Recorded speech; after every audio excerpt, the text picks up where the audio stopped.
बड़ा नाम है पंजाबी फिल्म इंडस्ट्री दे विच, जिन्हां ने बहुत वधिया वधिया पंजाबी फिल्मां जड़ियां ने पंजाबी फिल्म जगत में दित्तियां ने। उन्हां दे विच हवाएं फिल्म का खास जिक्र होंदा है जी। अजकल हानी फिल्म उन्हां दी चल रही है, जिसनूं कि काफ़ी सफलता दुनिया भर दे विच मिल रही है जी। सो अज का जो रस्मी प्रोग्राम है जी शुरू करते हैं।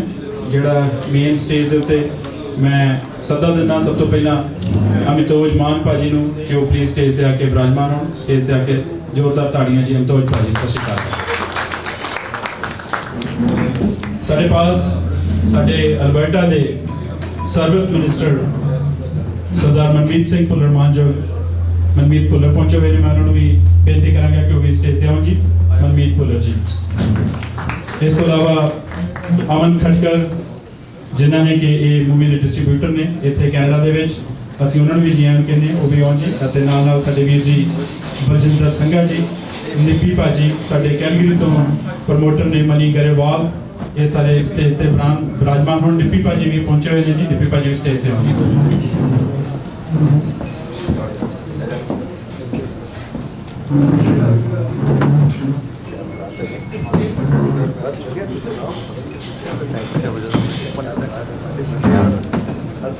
कुछ जानकारियां देंगे तो जेकर साडे मीडिया मैंबरां को क्वेश्चन होंगे जी, हाँ जी, वो भी क्वेश्चन कर सकेंगे जी। सो पंजाबी दी बहुत वधिया फिल्म हानी जिहड़ी है जिस समय थिएटर्स दे विच चल रही है।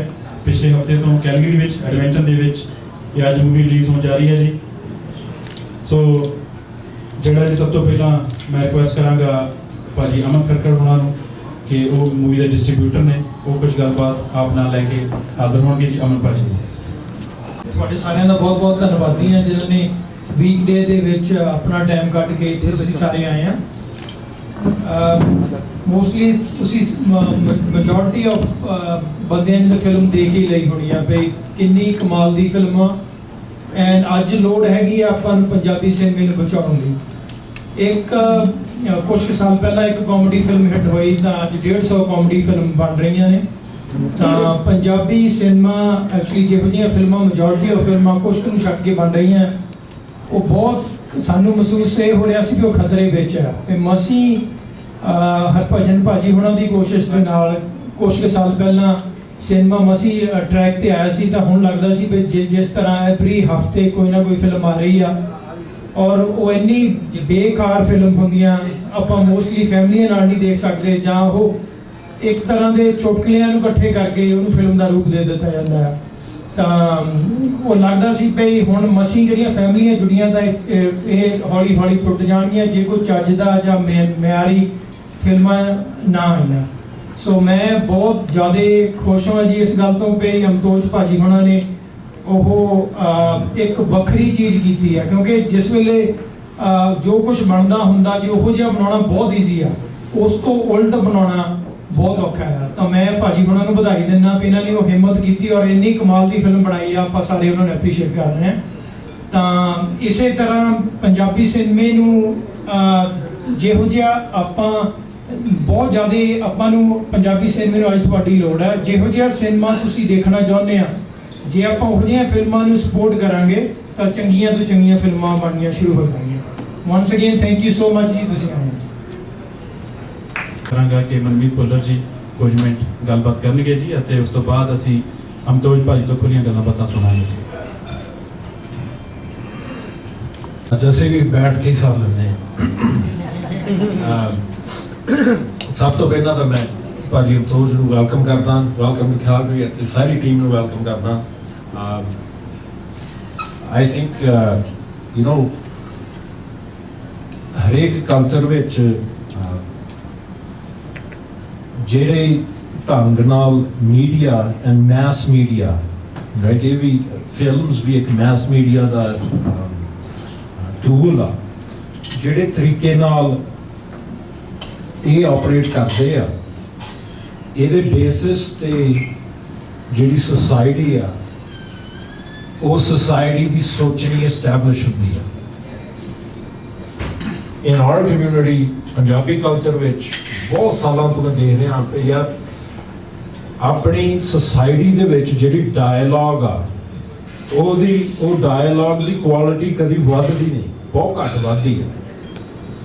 ਤੁਸੀਂ ਆਮ ਹੁਣ ਕਹਿਣਾ ਨਹੀਂ ਚਾਹੀਦਾ ਪਰ ਆਮ ਸ਼ਹਿਰਾਂ 'ਚ ਦੇਖ ਲਓ within our media, within our mass media, groupbazi and ਛੋਟੇ issues ਤੇ ਜਿਹੜੇ debates ਚੱਲਦੇ ਆ ਉਹ ਆਪਣੀ population ਨੂੰ ਸਿਰਫ busy ਰੱਖਦੇ ਆ, ਆਪਣੀ population ਨੂੰ ਸਿਰਫ ਇਹ ਛੋਟੀਆਂ ਗੱਲਾਂ ਦੇ ਵਿੱਚ consume ਕਰਕੇ ਰੱਖਦੇ and so ਮੈਂ ਤਾਂ ਹਰੇਕ ਵਾਰੀ ਜਿਹੜਾ ਵੀ ਕੋਈ ਇਨਸਾਨ ਕੋਈ ਪ੍ਰੋਜੈਕਟ ਕਰਦਾ ਜਿਹੜਾ ਸੋਸਾਇਟੀ ਦੀ ਸੋਚਣੀ ਨੂੰ ਵਧਾਉਂਦਾ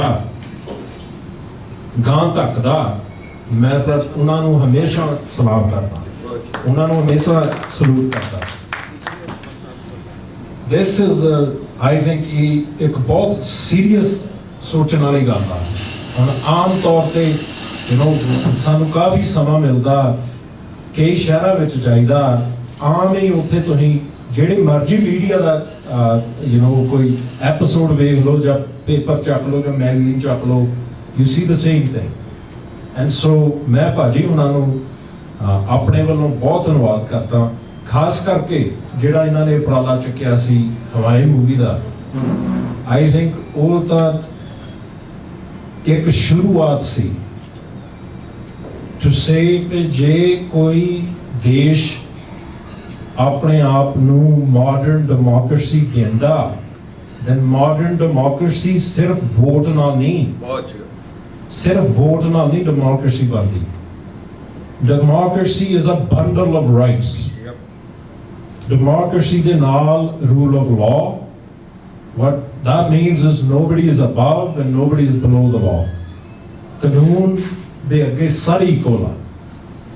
Democracy ਦੇ ਵਿੱਚ freedom of speech. Prime minister Harper ਨੇ ਵੀ ਇਹ ਗੱਲ ਕੀਤੀ ਸੀ ਹੁਣ ਰੀਸੈਂਟਲੀ, ਕਹਿੰਦੇ ਕਿ ਡੈਮੋਕ੍ਰੇਸੀ ਦੇ ਵਿੱਚ ਕੈਨੇਡਾ ਦੀ ਡੈਮੋਕ੍ਰੇਸੀ ਦੇ ਵਿੱਚ ਪ੍ਰਾਈਮ ਮਿਨਿਸਟਰ ਨੇ ਕਿਹਾ ਸੀ ਕਿ ਸਾਡੇ ਦੇਸ਼ ਨੂੰ ਕੁਝ ਲੋਕ ਚਾਹੁੰਦੇ ਆ ਕਿ ਅਸੀਂ ਡਿਵਾਈਡ ਕਰਨਾ, ਕਬੈਕ ਨੂੰ ਕਹਿੰਦੇ ਅਸੀਂ ਡਿਵਾਈਡ ਕਰਨਾ, ਕਬੈਕ ਦੀ ਅਸੀਂ ਆਜ਼ਾਦੀ ਲੈਣੀ ਆ। He said that's democracy. They believe that, they have the right to believe it, they have the right to advocate for it. And we don't agree with it, we're opposed to it, but they have a right to do it. ਅੱਜ ਵੀ ਜੋ ਕੁਛ ਹੁਣ ਕਬੈਕ ਵਿੱਚ ਜਿਹੜੀਆਂ ਗੱਲਾਂ ਚੱਲ ਰਹੀਆਂ, we don't agree with it, but we live in Canada ਜਿੱਥੇ democratic system, freedom of speech, freedom of thought, so they have a right to advocate for it. ਆਪਣੇ ਅੰਦਰ ਤਾਂ ਇੱਕ ਤਰ੍ਹਾਂ ਦੀ ਹੁਣ ਕਿੰਨਾ ਗੁੱਸਾ ਪੈਦਾ ਹੁੰਦਾ ਜਦੋਂ ਅਸੀਂ ਆ ਸੋਚੀਏ ਕਿ ਯਾਰ ਇਹ ਕਿੱਦਾਂ ਕਹਿ ਸਕਦੇ ਆ ਤੁਸੀਂ ਪੱਗ ਬੰਨ ਕੇ ਨਹੀਂ ਜਾ ਸਕਦੇ ਕਿਸੇ ਸਰਕਾਰੀ ਬਿਲਡਿੰਗ ਵਿੱਚ, ਰਾਈਟ? ਪਰ ਕੈਨੇਡਾ ਦੇ ਅਸੂਲ ਆ ਤੇ ਉਹਨਾਂ ਦਾ ਹੱਕ ਆ ਕਹਿਣ ਦਾ। ਕੈਨੇਡਾ ਦੇ ਕਾਨੂੰਨ ਮੁਤਾਬਕ, ਕਨਸਟੀਟਿਊਸ਼ਨ ਮੁਤਾਬਕ, ਚਾਰਟਰ ਮੁਤਾਬਕ ਉਹ ਕਦੀ ਅਪਹੋਲਡ ਨਹੀਂ ਹੋ ਸਕਦਾ, ਉਹ ਕਦੀ ਨਹੀਂ ਹੋ ਸਕਦਾ ਇਨ ਮਾਈ ਓਪੀਨੀਅਨ। ਚਾਰਟਰ ਚੈਲੰਜ ਨੂੰ ਕਦੀ ਨਹੀਂ ਸਰਵਾਈਵ ਕਰ ਸਕਦਾ, ਪਰ ਉਹਨਾਂ ਦਾ ਹੱਕ ਜ਼ਰੂਰ ਹੈ ਇਹ ਗੱਲ ਕਹਿਣ ਦਾ। ਆਪਾਂ ਨੂੰ ਜਿੰਨਾ ਮਰਜ਼ੀ ਦੁੱਖ ਲੱਗੇ ਪਰ ਉਹਨਾਂ ਦਾ ਹੱਕ ਹੈ। ਸੋ ਆਈ ਵਾਂਟ ਟੂ ਕੰਗ੍ਰੈਚੁਲੇਟ ਭਾਜੀ ਅਮਤੋਜ, ਇਹਨਾਂ ਨੇ ਜੋ ਵਿਚਾਰ ਸ਼ੁਰੂ ਕੀਤੇ ਆ, it's not just about cinema but in fact it's about strengthening a democracy. Actual society, actual democracy ਉਦੋਂ ਹੀ strengthen ਹੁੰਦੀ ਹੈ ਤੇ ਵੱਧਦੀ ਆ ਜਦੋਂ ਕੁਝ ਬੰਦੇ democracy ਦੇ ਵਿੱਚ actual issues ਤੇ ਪਖੰਡ issues ਤੇ ਨਹੀਂ ਪਰ actual issues ਤੇ debate ਨੂੰ challenge ਕਰਨ। So for that reason, I'm very happy, I'm very, very happy to be on the same stage with Paji. Paji, jo tusi action liya, it takes a lot of courage, and I salute you, and I'm very honored. My personal taur te keh raha, I'm very honored, dilon, to meet you and to be on the same stage as you. Thank you very much.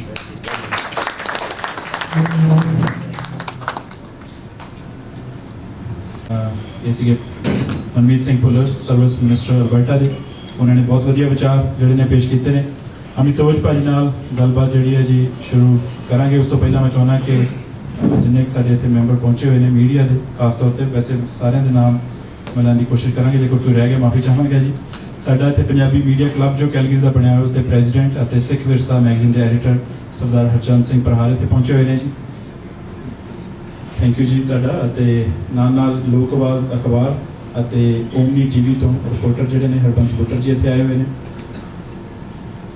ਨਵੀਂ ਦੁਨੀਆ ਅਖਬਾਰ ਦੇ ਜੈਸੀ ਜੀ businessman ਵੀ ਨੇ ਅਤੇ ਨਵੀਂ ਦੁਨੀਆ ਅਖਬਾਰ ਨੂੰ ਰਿਪਰੈਜ਼ੈਂਟ ਕਰਦੇ ਨੇ। ਅਤੇ ਜਸਜੀਤ ਸਿੰਘ ਧਾਮੀ ਇਹਨਾਂ ਨੂੰ ਸਾਰੇ ਜਾਣਦੇ ਨੇ ਜੀ।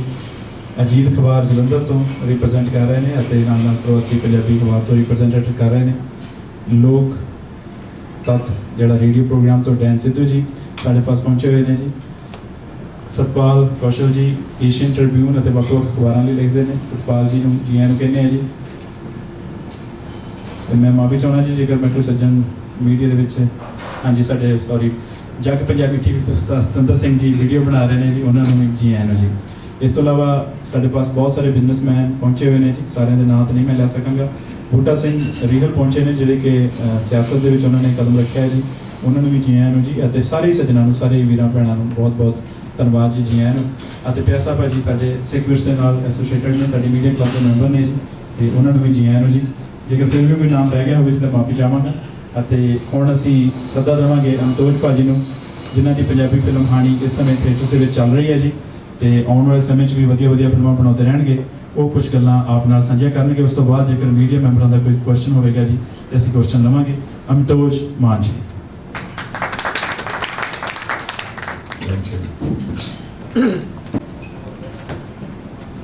ਕੈਨੇਡਾ ਆ ਕੇ ਹਮੇਸ਼ਾ ਲੱਗਦਾ ਕਿ ਆਪਦੇ ਪਿੰਡ ਆ ਗਿਆ ਹੋਵਾਂ।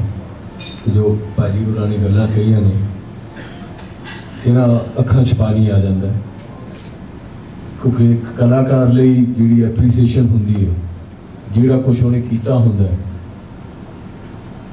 ਉਹਨੂੰ ਇਸ ਤਰ੍ਹਾਂ ਨਾਲ ਨਿਵਾਜਣਾ, ਇਹੀ ਉਹਦਾ ਸਭ ਤੋਂ ਵੱਡਾ ਸਿਲਾ ਹੁੰਦਾ।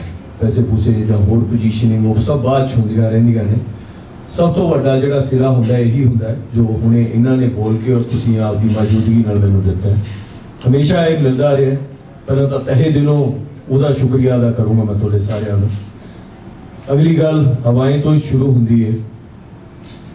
ਹੋਰ ਉਹਨਾਂ ਗੱਲਾਂ ਦੀ ਡਿਟੇਲ 'ਚ ਜਾਣ ਤੋਂ ਪਹਿਲਾਂ ਮੈਂ ਇੱਕ ਜ਼ਰੂਰ ਕਹੂੰਗਾ ਕਿ ਕਦੇ ਕਦੇ ਕੈਮਰੇ ਦੇ ਅੱਗੇ ਆਉਣ ਵਾਲੇ ਬੰਦੇ ਜਾਂ ਡਾਇਰੈਕਟਰ ਦੇ ਤੌਰ ਤੇ ਉਹਨਾਂ ਦਾ ਨਾਂ ਕਾਫੀ ਆ ਜਾਂਦਾ ਹੈ, ਬਟ ਉਸ ਹਵਾਏ ਨੂੰ ਬਣਾਉਣ 'ਚ ਜਦੋਂ ਮੈਂ ਕੁਝ ਕੰਪਨੀਆਂ ਨਾਲ ਗੱਲਾਂ ਕੀਤੀਆਂ ਸੀ, ਮੇਰੇ ਨਾਲ ਬੱਬੂ ਸੀ, ਅਸੀਂ ਜਾਂਦੇ ਸੀ ਗੱਲਾਂ ਕਰਨ, ਤਾਂ ਬਹੁਤ ਸਾਰੇ ਲੋਕ ਇਮੀਡੀਏਟਲੀ ਉਹ ਗੱਲ ਸੁਣ ਕੇ 2 ਸਟੈਪ ਪਿੱਛੇ ਹੋ ਜਾਂਦੇ ਸੀ।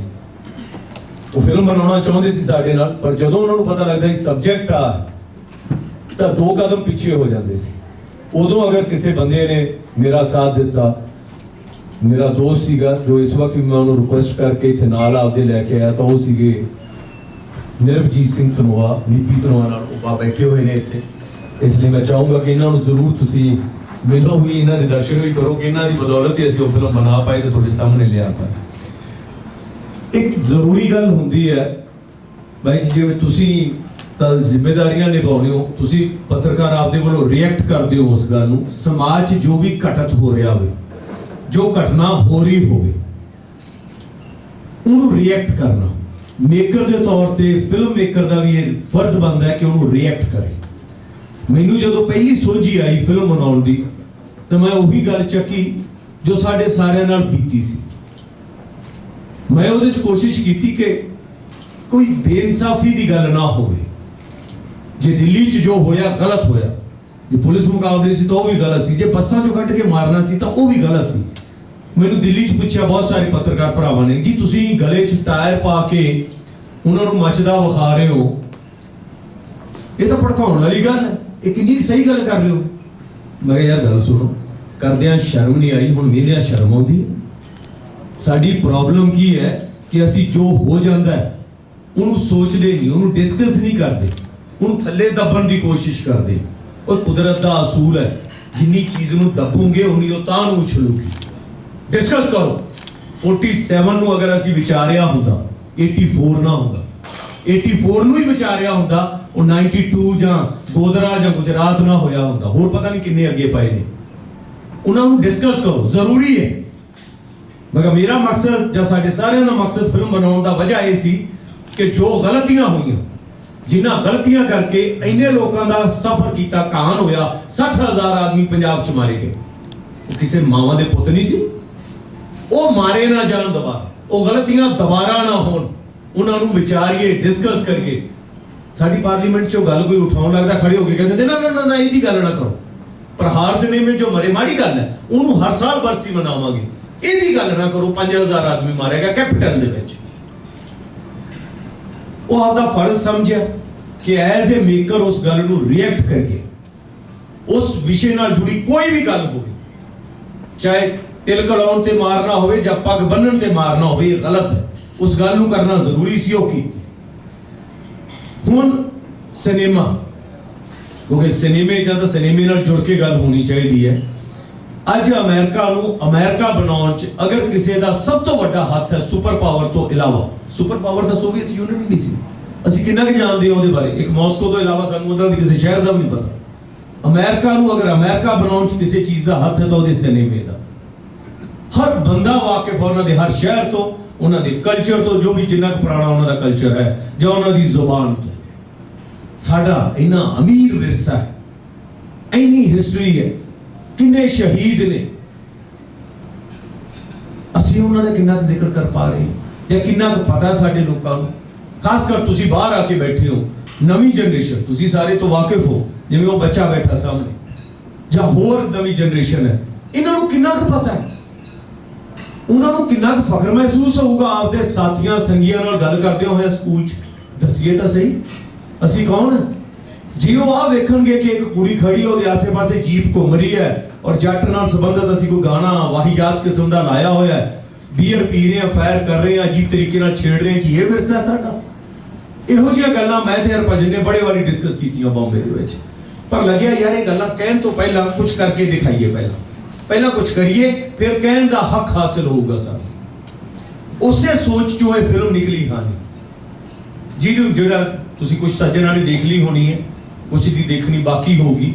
ਮੈਂ ਕੋਸ਼ਿਸ਼ ਕੀਤੀ ਕਿ ਆਪ ਦਾ ਜਿਹੜਾ ਆਪਣਾ ਅਮੀਰ ਵਿਰਸਾ ਹੈ, ਜ਼ੁਬਾਨ ਹੈ, ਜ਼ੁਬਾਨ ਬਾਈ ਜੀ ਇਹ ਸਭ ਤੋਂ ਅਹਿਮ ਗੱਲ ਹੈ। ਅੱਜ ਆਪਾਂ ਕਮਿਊਨੀਕੇਟ ਵੀ ਉਸੇ ਜ਼ੁਬਾਨ 'ਚ ਕਰ ਰਹੇ ਹਾਂ।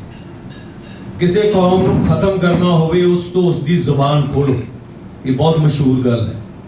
ਔਰ ਜ਼ੁਬਾਨ ਖੋਣ ਅੱਜ ਦੀ ਡੇਟ 'ਚ ਕੋਈ ਚੰਗੇਜ਼ ਖਾਨ ਜਾਂ ਹਲਾਕੂ ਜਾਂ ਤੈਮੂਰ ਨਹੀਂ ਆਉਂਦੇ, ਸਾਡੇ ਆਪ ਦੇ ਚੋਂ ਹੀ ਉੱਠਦੇ ਨੇ, ਤੇ ਉਹਨੂੰ ਬਚਾਉਣ ਵਾਲੇ ਵੀ ਆਪ ਦੇ ਚੋਂ ਹੀ ਪੈਦਾ ਹੁੰਦੇ ਨੇ। ਇਸ ਜ਼ੁਬਾਨ ਨੂੰ ਬਚਾਉਣਾ ਪਊਗਾ। ਜੇ ਕੋਈ ਹਲਕੀ ਗੱਲ ਕਰਦਾ ਹੈ ਜ਼ੁਬਾਨ ਨਾਲ, ਚਾਹੇ ਉਹ ਗਾਣੇ 'ਚ ਹੋਵੇ, ਚਾਹੇ ਸਪੀਚ 'ਚ ਹੋਵੇ, ਚਾਹੇ ਫਿਲਮ 'ਚ ਹੋਵੇ, ਜਾਂ ਕਿਸੇ ਵੀ ਸ਼ੋਬੇ ਨਾਲ ਜੁੜ ਕੇ ਹੋਵੇ, ਤਾਂ ਉਹ ਕੱਲਾ ਬੰਦਾ ਹੀ ਛੋਟਾ ਨਹੀਂ ਹੁੰਦਾ, ਉਹ ਜ਼ੁਬਾਨ ਛੋਟੀ ਹੋਊਗੀ ਔਰ ਉਸ ਜ਼ੁਬਾਨ ਨੂੰ ਬੋਲਣ ਵਾਲੇ ਅਸੀਂ ਸਾਰੇ, ਅਸੀਂ ਵੀ ਛੋਟੇ ਹੋਵਾਂਗੇ। ਸਾਡਾ ਪੰਜਾਬ, ਪੰਜਾਬੀਅਤ ਸਭ ਛੋਟੀ ਹੋਊਗੀ। ਸਾਨੂੰ ਹਮਲਾ ਮਾਰਨਾ ਪੈਣਾ, ਸਾਨੂੰ ਰੋਕਣਾ ਪੈਣਾ। ਰੋਕਣ ਲਈ ਜ਼ਰੂਰੀ ਨਹੀਂ ਅਸੀਂ ਡੰਡਾ ਚੱਕੀ ਇੱਕ ਨੂੰ ਕੁੱਟਦੇ ਫਿਰੀਏ। ਸਾਡਾ ਇੱਕ ਹੁੰਗਾਰਾ ਹੁੰਦਾ ਹੈ, ਪੋਜ਼ਿਟਿਵ ਵੀ ਔਰ ਨਾ ਪੱਖੀ ਵੀ, ਉਹ ਜ਼ਰੂਰ ਦੇਣਾ ਚਾਹੀਦਾ, ਕਿਉਂਕਿ ਇਨਸਾਨੀ ਫਰਜ਼ ਹੈ ਚੰਗੇ ਨੂੰ ਚੰਗਾ ਤੇ ਮਾੜੇ ਨੂੰ ਮਾੜਾ ਕਹਿਣਾ। ਮੇਕਰ ਦੇ ਤੌਰ ਤੇ ਵੀ ਇਹ ਫਰਜ਼ ਹੈ ਕਿ ਜੋ ਮੈਨੂੰ ਲੱਗੇ ਸੱਚ ਹੈ, ਬਿਨਾਂ ਡਰ ਤੋਂ ਉਹਨੂੰ ਬਣਾਉਣਾ, ਤੁਹਾਡੇ ਸਾਹਮਣੇ ਲੈ ਕੇ ਆਉਣਾ। ਮੈਨੂੰ ਲੱਗਦਾ ਸੀ ਉਹਨਾਂ ਕਰੈਕਟਰਾਂ ਦੀਆਂ ਗੱਲਾਂ ਹੁਣ ਨਹੀਂ ਹੋ ਰਹੀਆਂ ਗਈਆਂ, ਜਿਨ੍ਹਾਂ ਨੂੰ ਅਸੀਂ ਕਦੇ-ਕਦੇ ਜੱਟ ਜਾਂ ਹੋਰ ਸ਼ਬਦਾਂ ਨਾਲ ਵਰਤਦੇ ਹਾਂ। ਅੱਜ ਦੀਆਂ ਫਿਲਮਾਂ 'ਚ ਨਾ ਜੱਟ ਹੀ ਹੈ ਜੀ, ਹਰ ਟਾਈਟਲ ਫਿਲਮ ਦਾ ਜੱਟ ਔਰ ਜੱਟ ਹੀ ਮਿਸ ਹੈ ਫਿਲਮ ਦੇ ਵਿੱਚੋਂ, ਜੱਟ ਦਾ ਹੀ ਕਿਰਦਾਰ ਹੈ ਨਹੀਂਗਾ ਵਿੱਚ। ਸੋ ਇਸ ਫਿਲਮ ਦੇ ਵਿੱਚ ਉਹ ਗੱਲਾਂ ਨੇ, ਉਹ ਕਰੈਕਟਰ ਨੇ ਜਿਹੜੇ ਸ਼ਾਇਦ ਤੁਸੀਂ ਖੁਦ ਸੀ ਪਹਿਲਾਂ ਜਾਂ ਆਪਦੇ ਚਾਚੇ ਤਾਇਆ ਨੂੰ ਵੇਖਿਆ ਹੋਣਾ 1964 ਦੇ ਤੇ ਅੱਜ ਦੇ ਸਮੇਂ ਦੀ। ਅੱਜ ਦਾ ਸਮਾਂ ਬਹੁਤ ਜ਼ਰੂਰੀ ਹੈ, ਕਿਉਂਕਿ ਗਾਂਧੀ ਜੀ ਤੇ ਫਿਲਮਾਂ ਬਣੀ, ਭਗਤ ਸਿੰਘ ਹੋਰਾਂ ਤੇ ਫਿਲਮ ਬਣੀ, ਕਿਸੇ ਨੇ ਨਹੀਂ ਵੇਖੀ। ਬਟ ਜਦੋਂ ਰੰਗ ਦੇ ਬਸੰਤੀ ਬਣੀ, ਲਗੇ ਰਹੋ ਮੁੰਨਾ ਬਣੀ, ਲਗੇ ਰਹੋ ਮੁੰਨਾ ਭਾਈ ਬਣੀ, ਸਭ ਨੇ ਦੇਖੀ, ਕਿਉਂਕਿ ਇਹ ਨਵੀਂ ਜਨਰੇਸ਼ਨ ਨੂੰ ਨਾਲ ਜੋੜਿਆ ਸੀ। ਉਹਨਾਂ ਨੂੰ ਹੀ ਆਪਦੇ ਵੱਲ ਨਾ ਖਿੱਚੀਏ, ਕਿਉਂਕਿ ਉਹ ਵਿਚਾਰੇ ਇੱਥੋਂ ਦੇ ਪਲੇ ਨੇ, ਇੱਥੋਂ ਦੇ ਵੱਡੇ ਹੋਏ ਨੇ, ਇੱਥੋਂ ਦੇ ਕਲਚਰ ਤੋਂ ਵਾਕਿਫ ਨੇ। 4 ਕਦਮ ਉਹਨਾਂ ਵੱਲ ਤੁਰਨਾ ਪਊਗਾ, ਫਿਰ ਹੀ ਉਹ 10 ਕਦਮ ਆਪਣੇ ਵੱਲ ਤੁਰ ਪਾਉਣਗੇ। ਇਸ ਫਿਲਮ ਦੇ ਵਿੱਚ ਦੋਨਾਂ ਪੀੜ੍ਹੀਆਂ ਨੂੰ ਜੋੜਿਆ, ਕੋਸ਼ਿਸ਼ ਕੀਤੀ ਕਿ ਇਹਨਾਂ ਦਾ ਇੱਕ ਰਿਸ਼ਤਾ, ਜਿਵੇਂ ਦਾਦੇ ਪੋਤੇ ਦੀ ਯਾਰੀ ਮਸ਼ਹੂਰ ਯਾਰੀ ਹੈ, ਘਰਾਂ 'ਚ ਜਿੰਨੀ ਯਾਰੀ ਦਾਦੇ ਪੋਤੇ ਦੀ ਹੁੰਦੀ ਹੈ, ਮੈਨੂੰ ਨਹੀਂ ਲੱਗਦਾ ਕਿਸੇ ਹੋਰ ਦੀ ਹੁੰਦੀ ਹੈ। ਉਸ ਯਾਰੀ ਦਾ ਵਿਖਾਣ ਵੀ ਹੈ ਇਸ ਫਿਲਮ ਦੇ ਵਿੱਚ। ਦੇਖੋਗੇ ਤਾਂ ਤੁਹਾਨੂੰ ਫਖਰ ਮਹਿਸੂਸ ਹੋਊਗਾ ਕਿ ਸਾਡੇ ਕਲਚਰ ਦੀ ਗੱਲ ਹੈ, ਔਰ ਤੁਹਾਡੇ ਮੁੰਡੇ ਨੇ ਕਿਸੇ ਨੇ ਕੰਮ ਕੀਤਾ ਤੇ ਚੰਗਾ ਕੀਤਾ, ਸ਼ਰਮਿੰਦਗੀ ਨਹੀਂ ਹੋਊਗੀ। ਮੈਂ ਹਮੇਸ਼ਾ ਰੱਬ ਅੱਗੇ ਦੁਆ ਕਰਦਾ ਹੁੰਦਾ, ਯਾਰ ਕੰਮ ਇਹੋ ਜਿਹਾ ਕਰਾਈ ਬਾਬਾ ਕਿ ਸ਼ਰਮਿੰਦਗੀ ਨਾ ਹੋਵੇ ਮੈਨੂੰ ਵੀ ਤੇ ਆਉਣ ਵਾਲੀ ਪੀੜ੍ਹੀ ਨੂੰ, ਕਿ ਸਾਡਾ ਭਾਈਆ ਬੰਦਾ ਕੀ ਕੰਮ ਕਰ ਗਿਆ। ਸੋ ਜਦੋਂ ਤੁਸੀਂ ਵੇਖੋਗੇ ਅੱਛਾ ਲੱਗੂਗਾ, ਸਾਨੂੰ ਜ਼ਰੂਰ ਅੱਛਾ ਲੱਗਦਾ। ਮੈਂ ਹੁਣ ਅੰਦਰ ਵੜਿਆ, ਸਾਹਮਣੇ ਰੈਸਟੋਰੈਂਟ ਦੇ ਵਿੱਚ ਇੱਕ ਭੰਗੜੇ ਦਾ ਡਰੈਸ ਪਾਈ, ਉਹਦਾ ਬਣਿਆ ਹੋਇਆ ਸਟੈਚੂ, ਇੱਕ ਭੰਗੜਾ ਗਿੱਧੇ ਵਾਲੀ ਮੁਠਿਆਰ ਦਾ ਬਣਿਆ ਹੋਇਆ ਹੈ, ਅੱਗੇ ਆ ਪੇਂਟਿੰਗਸ ਲੱਗੀਆਂ ਹੋਈਆਂ। ਫਿਰ ਪਤਾ ਲੱਗਿਆ ਇੱਥੋਂ ਦੀ ਅਸੈਂਬਲੀ 'ਚ ਪੱਗ ਬੰਨ੍ਹ ਕੇ ਸਰਦਾਰ ਮਨਪ੍ਰੀਤ ਸਿੰਘ ਭੁੱਲਰ ਹਰੀ ਬੈਠੇ ਹੋਏ ਨੇ। ਇਹ ਨਾਂ ਇਹ ਭੁੱਲਰ, ਮਨਮੀਤ, ਮਨ ਨੂੰ ਜਿੱਤਣ ਵਾਲੇ, ਮਨਾਂ ਦੇ ਮੀਤ, ਇਹ ਗੱਲਾਂ ਇਹ ਸਾਨੂੰ ਕਿੱਥੋਂ ਮਿਲਦੀ ਹੈ, ਤਾਕਤ ਕਿੱਥੋਂ ਮਿਲਦੀ ਹੈ? ਉਸ ਮਿੱਟੀ ਤੋਂ ਮਿਲੀ ਹੈ, ਉਸ ਦੀ ਉਪਜ ਆ ਸੀ। ਔਰ ਉਸ ਦੀ ਉਪਜ ਦੇ ਵਿੱਚ ਜ਼ੁਬਾਨ ਦੀ ਅਹਿਮੀਅਤ ਸਭ ਤੋਂ ਜ਼ਿਆਦਾ ਹੈ। ਸੋ ਜ਼ੁਬਾਨ ਨੂੰ ਪਲੀਜ਼ ਸੰਭਾਲ ਕੇ ਰੱਖੋ। ਵੈਸੇ ਜਿੰਨਾ ਤੁਸੀਂ ਸੰਭਾਲਿਆ, ਮੈਂ ਕਹੂੰਗਾ ਪੰਜਾਬ ਨੇ ਉਹਨਾਂ ਨਹੀਂ। ਇਹ ਤੁਹਾਡੀ ਵਡਿਆਈ ਮੈਂ ਤੁਹਾਡੇ ਸਾਹਮਣੇ ਨਹੀਂ ਕਰ ਰਿਹਾ, ਬਟ ਇਹ ਸੱਚ ਹੈ। ਅੱਜ ਕੈਨੇਡਾ 'ਚ ਕਿਤੇ ਵੀ ਕੋਈ ਸ਼ਾਦੀ ਹੁੰਦੀ ਹੈ, ਆਨੰਦ ਕਾਰਜ ਦੇ ਉੱਤੇ ਮੈਨੂੰ ਲੱਗਦਾ ਜਿੰਨੇ ਸੱਜਣ ਵਿਆਹ 'ਚ ਸ਼ਾਮਲ ਹੁੰਦੇ ਨੇ, ਚਾਹੇ ਉਹ 500 ਨੇ, 1000 ਨੇ, ਸਾਰੇ ਆਨੰਦ ਕਾਰਜ 'ਚ ਬੈਠੇ ਹੁੰਦੇ ਨੇ। ਪੰਜਾਬ 'ਚ ਚਲੇ ਜਾਓ, 1000 ਬੰਦਾ ਆਊ ਵਿਆਹ ਤੇ, 5 ਬੰਦੇ ਬੈਠੇ ਹੁੰਦੇ ਨੇ ਗੁਰਦੁਆਰਾ ਸਾਹਿਬ 'ਚ ਆਨੰਦ ਕਾਰਜ 'ਚ। ਇਹ ਕਾਂਡ ਹੋ ਰਿਹਾ ਉੱਥੇ, ਬਟ ਤੁਸੀਂ ਅਗਵਾਈ ਕਰੋ, ਕਰ ਰਹੇ ਹੋ, ਪਹਿਰੇਦਾਰੀ ਵੀ ਕਰ ਰਹੇ ਹੋ ਜ਼ੁਬਾਨ ਦੀ, ਕਲਚਰ ਦੀ ਬਹੁਤ ਜ਼ਰੂਰੀ ਹੈ। ਕਿਉਂਕਿ ਇੱਕ ਜ਼ਮਾਨਾ ਸੀ ਜਦੋਂ ਤਲਵਾਰਾਂ ਨਾਲ ਯੁੱਗ ਬਦਲੇ ਜਾਂਦੇ ਸੀ, ਫਿਰ ਪਿੰਨਾਂ ਨਾਲ, ਅੱਜ ਕੈਮਰੇ ਨਾਲ ਬਦਲ ਸਕਦੇ ਹੋ ਜੇ ਅੱਛੇ ਤਰੀਕੇ ਨਾਲ ਕੰਮ ਦਿਖਾਇਆ ਹੋਵੇ ਤਾਂ। ਕੋਸ਼ਿਸ਼ ਹੈ, ਦੇਖੋਗੇ ਤਾਂ ਤੁਹਾਨੂੰ ਅੱਛਾ ਲੱਗੂਗਾ। ਬਾਕੀ ਕੋਈ ਵੀ ਗੱਲ, ਕੋਈ ਵੀ ਸ਼ੰਕਾ ਜਾਂ ਕੋਈ ਪੁੱਛਣ ਵਾਲੀ ਗੱਲ ਤੁਸੀਂ ਪੁੱਛੋ। ਮੈਨੂੰ ਬਹੁਤ ਅੱਛਾ ਲੱਗਿਆ ਤੁਹਾਡੇ 'ਚ ਆ ਕੇ, ਐਂ ਲੱਗਿਆ ਜਿਵੇਂ ਮੈਂ ਆਪਦਿਆਂ 'ਚ ਆ ਗਿਆ ਹਾਂ। ਆਪਣੇ ਆਪ ਨੂੰ ਜ਼ਿਆਦਾ ਮਹਿਫੂਜ਼ ਕਰਦਾ, ਤੁਹਾਡੇ 'ਚ ਸਿਕਿਉਰ ਫੀਲ ਕਰਦਾ। ਥੈਂਕ ਯੂ ਵੈਰੀ ਮਚ ਜੀ, ਥੈਂਕ ਯੂ।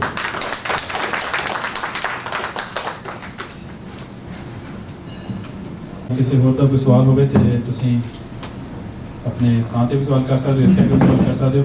ਸਾਡੇ ਪਾਸ ਬਿਲ ਕਾਲੋਂ ਜੀ ਨੇ ਡਰੱਗ ਅਵੇਅਰਨੈਸ ਫਾਊਂਡੇਸ਼ਨ ਕੈਲਗਰੀ ਤੋਂ। ਇਹਨਾਂ ਨੇ ਸਾਰਾ ਕੈਨੇਡਾ ਜੀ ਇੱਕ ਸਿਰੇ ਤੋਂ ਲੈ ਕੇ ਦੂਸਰੇ ਸਿਰੇ ਤੱਕ ਸਿਰਫ ਨਸ਼ਿਆਂ ਦੇ ਖਿਲਾਫ ਤੁਰਿਆ ਜੀ, ਸਫਰ ਕੀਤਾ ਜੀ ਪੈਦਲ, ਇਹਨਾਂ ਦੀ ਟੀਮ ਨੇ। ਸੋ ਇੱਥੇ ਬਿਲ ਕਾਲੋਂ ਜੀ ਪਹੁੰਚੇ ਹੋਏ ਨੇ। ਸੋ ਇਹਨਾਂ ਦਾ ਸਵਾਲ ਹੈ ਜੀ ਪਹਿਲਾਂ। ਸਭ ਤੋਂ ਪਹਿਲਾਂ ਤਾਂ ਤੁਹਾਡਾ ਇੱਥੇ ਆਉਣ ਦਾ ਸਹੀ ਸਾਰੇ ਆਪਾਂ ਨੂੰ ਜੀ ਹੈਗੇ ਨੇ। ਉਸ ਤੋਂ ਜਿਹੜੀ ਸਭ ਤੋਂ ਵੱਡੀ ਖੁਸ਼ੀ ਦੀ ਗੱਲ ਹੈ ਆਉਣਾ ਜਾਂ ਇਹ ਠੀਕ ਹੈ। ਦੂਜੀ ਬਾਤ ਜੋ ਤੁਹਾਡੀ ਦੇਣ ਹੈਗੀ ਹੈ ਸਮਾਜ ਨੂੰ, ਔਰ ਸਮਾਜ ਦੇ ਵਿੱਚ ਜਿਹੜੀਆਂ ਇਸ ਵੇਲੇ ਬੁਰਾਈਆਂ ਪੈਦਾ ਹੋ ਰਹੀਆਂ ਉਹਨਾਂ ਦੇ ਤੁਸੀਂ ਇੱਕ ਉਪਰਾਲਾ ਕਰ ਰਹੇ ਹੋ ਤਾਂ ਕਿ ਉਹਨਾਂ ਨੂੰ ਜਾਣਕਾਰੀ ਦਿੱਤੀ ਜਾਵੇ, ਉਸ ਦੇ ਰਾਹ ਸਮਾਜ ਨੂੰ ਪਾਇਆ ਜਾਵੇ। ਅੱਛਾ, ਅੱਜ ਸਾਡੇ ਵਾਸਤੇ ਇੱਕ ਸਭ ਤੋਂ ਵੱਡਾ ਚੈਲੰਜ ਬਣਿਆ ਹੈ ਜੀ, ਜਿੱਥੇ ਆਪਾਂ ਹੋਰ ਵੀ ਆਪਣੀਆਂ ਸਮੱਸਿਆਵਾਂ ਹੈਗੀਆਂ, ਮੁਸ਼ਕਲਾਂ ਹੈਗੀਆਂ, ਬੁਰਾਈਆਂ ਹੈਗੀਆਂ, ਪਰ ਨਸ਼ੇ ਵੀ ਸਾਡੀ ਇੱਕ ਬਹੁਤ ਵੱਡੀ ਬੁਰਾਈ ਹੈ, ਜਿਹਦੇ ਵਿੱਚ ਮੇਰਾ ਖਿਆਲ ਹੈ ਕਿ ਪਿੱਛੇ ਪੰਜਾਬ ਵਿੱਚ ਜਾਣ ਦਾ ਮੌਕਾ ਮਿਲਿਆ। ਇੱਕ ਡਰੱਗ ਅਵੇਅਰਨੈਸ ਕੈਂਪੇਨ ਕਰਕੇ ਆਏ ਸੀਗੇ, ਪਰ ਪਹਿਲੀ ਵਾਰੀ ਉੱਥੇ ਪੰਜਾਬ ਦੀ ਮਾਂ ਦੇ ਮੂੰਹ ਤੋਂ ਇਹ ਆਵਾਜ਼ ਨਿਕਲੀ ਹੈ ਕਿ ਲੋਕਾਂ ਨੂੰ ਮੌਤ ਆਉਂਦੀ ਹੈ ਤੇ ਸਾਨੂੰ ਇਹਨੂੰ ਮੌਤ ਕਿਉਂ ਨਹੀਂ ਆਉਂਦੀ। ਕਿੱਥੇ ਅੱਜ ਦੇ ਇਤਿਹਾਸ ਦੇ ਵਿੱਚ ਇਹ ਸੀਗਾ, ਅੱਜ ਦੇ ਸਮਾਜ ਦੇ ਵਿੱਚ ਜਦੋਂ ਮਾਂ ਦੀ ਗੱਲ ਕੀਤੀ ਜਾਂਦੀ ਸੀ, ਜਿੱਦਾਂ ਕਿ ਇੱਕ ਵਾਰੀ ਕਹਿੰਦੇ ਪ੍ਰੇਮ ਖਾਸੀ, ਕੋਈ ਆਦਮੀ ਸੀ ਉਹਦੀ ਪ੍ਰੇਮ ਖਾਸੀ, ਉਹਨੇ ਕਿਹਾ ਮਾਂ ਦਾ ਦਿਲ ਲਿਆਈ, ਕਹਾਣੀ ਬਣੀ ਹੋਈ ਆ। ਔਰ ਉਹ ਦਿਲ ਦਾ ਮਾਂ ਦਾ ਕੱਢ ਕੇ ਜਾਂਦਾ, ਡਿੱਗ ਪੈਂਦਾ, ਮਾਂ ਕਹਿੰਦੀ ਵੀ ਬਹੁਤ ਸੱਟ ਨਹੀਂ ਲੱਗੀ। ਪਰ ਅੱਜ ਉੱਥੋਂ ਦੀ ਮਾਂ ਇਹ ਕਹਿ ਰਹੀ ਹੈ। ਸੋ ਮੈਨੂੰ ਲੱਗਦਾ ਵੀ ਇਹ ਸਿਨੇਮੇ ਦਾ ਇੱਕ ਬਹੁਤ ਵੱਡਾ ਰੋਲ ਹੈ, ਜਿੱਦਾਂ ਕਿ ਮਨਦੀਪ ਨੇ ਵੀ ਕਿਹਾ ਵਾ ਆਪਣਾ ਦੱਸਾਂਗੇ। ਵਾਕਈ ਤੁਸੀਂ ਇੱਕ ਬਹੁਤ ਵੱਡੀ ਇਸ ਦੇ ਵਿੱਚ ਵੀ ਇੱਕ ਹੈਲਪ ਕਰ ਸਕਦੇ ਸਮਾਜ ਦੀ ਬੁਰਾਈ ਨੂੰ ਦੂਰ ਕਰਨ ਦੇ ਵਿੱਚ। ਔਰ ਜਦੋਂ ਜਿਹੜੀਆਂ ਚੀਜ਼ਾਂ ਕਹਿਣ ਦੇ ਨਾਲ ਹਜੇ ਕਿਵੇਂ ਉਹਨਾਂ ਦਾ ਉਨਾ ਅਸਰ ਨਹੀਂ ਹੁੰਦਾ ਜਿੰਨਾ ਸਿਨੇਮੇ ਥਰੂ ਜਾਂ ਮੂਵੀ ਥਰੂ ਇਫੈਕਟ ਕਰ ਸਕਦੀਆਂ। ਅਤੇ ਆਲਰੇਡੀ ਤੁਸੀਂ ਬਹੁਤ ਚੰਗਾ ਕੀਤਾ ਜੀ। ਅਸੀਂ ਇਹ ਵੀ ਤੁਹਾਨੂੰ ਰਿਕੁਐਸਟ ਕਰਦੇ ਹਾਂ, ਪਲੀਜ਼ ਇਹਦੇ ਵਾਸਤੇ ਵੀ ਜ਼ਰੂਰ ਕੋਈ ਨਾ ਕੋਈ ਇਹੋ ਜਿਹਾ ਉਪਰਾਲਾ ਰੱਖੋ ਜਾਂ ਮੂਵੀ ਦੇ ਵਿੱਚ ਕੋਈ ਇਹੋ ਜਿਹਾ ਪੱਖ ਜ਼ਰੂਰ ਦਿਖਾਇਆ ਜਾਵੇ, ਕਿਉਂਕਿ ਸਮਾਜ ਦੇ ਵਿੱਚ ਅੱਜ ਕੀ ਹੋ ਚੁੱਕਾ ਜੀ, ਜਿਹੜੀ ਚੀਜ਼ਾਂ ਨੂੰ ਕਿਸੇ ਨੇ ਅਸੀਂ ਬੁਰਾਈ ਸਮਝਦੇ ਸੀ, ਉਹ ਅੱਜ ਸਾਡਾ ਸਟੇਟਸ ਬਣੀਆਂ ਬੈਠੀਆਂ ਵਾ, ਜਿਹਦੇ ਵਿੱਚ ਕਿ ਸ਼ਰਾਬ ਨੂੰ ਸ਼ਰਬਤ ਦੇ ਵਾਂਗੂ ਅਸੀਂ ਵਰਤਦੇ ਹਾਂ।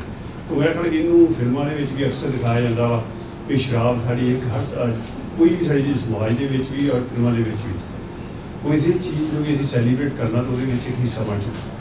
ਜੇ ਅਸੀਂ ਨਹੀਂ ਕਰਦੇ ਤਾਂ ਅਸੀਂ ਸਮਾਜਿਕ ਤੌਰ 'ਤੇ ਅਸੀਂ ਆਪਣੇ ਨੂੰ ਇਹ ਮਹਿਸੂਸ ਕਰਦੇ ਹਾਂ ਵੀ ਸ਼ਾਇਦ ਅਸੀਂ ਕੁਛ ਗਲਤ ਕੀਤਾ, ਇੱਥੋਂ ਤੱਕ ਹੋ ਚੁੱਕਾ, ਨਾ ਕਰਦੇ ਹੋਏ ਵੀ ਇੱਦਾਂ ਮਹਿਸੂਸ ਕਰਦੇ ਨੇ।